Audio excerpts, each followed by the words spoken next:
Assalamualaikum warahmatullahi wabarakatuh. Saya Ardi Gusnardi dari Teknik Elektro. Langsung saja, saya di sini memilih topik bagaimana Al-Quran menggunakan kisah-kisah Qasas untuk menyampaikan pesan moral dan keimanan secara persuasif kepada umat Islam. Nah, jadi Al-Quran sebagai kitab suci umat Islam tidak hanya menyampaikan ajaran secara normatif, tetapi juga menggunakan pendekatan yang sangat persuasif. Salah satunya adalah dengan menyampaikan kisah-kisah Qasas. Kisah dalam Al-Quran bukanlah sekadar cerita, melainkan sarana komunikasi ilahi yang bertujuan menyentuh hati, membangkitkan kesadaran moral, dan menguatkan keimanan umat manusia. Dan ada beberapa fungsi kisah dalam Al-Quran, antara lain: 1. Memberikan teladanan dan pelajaran moral. Contohnya adalah kitab Nabi Yusuf alaihissalam. Dalam surat Yusuf, Allah menceritakan secara lengkap bagaimana Nabi diuji dengan berbagai cobaan, dari hianat saudara-saudaranya, fitnah di penjara, hingga akhirnya menjadi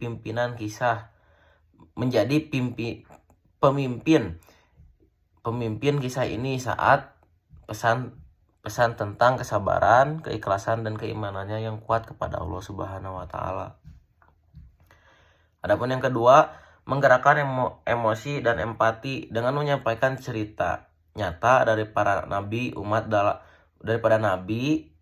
Umat dapat merasakan kedekatan emosional terhadap peristiwa-peristiwa tersebut.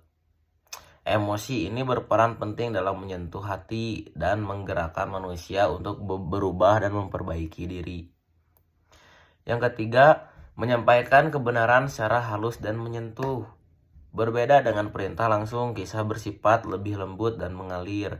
Misalnya, dalam kisah Fir'aun dan Musa, Allah menyampaikan bahaya kesombongan dan kekuasaan yang disalahgunakan, sekaligus menanamkan nilai keberanian dan berdakwah seperti yang dilakukan Nabi Musa.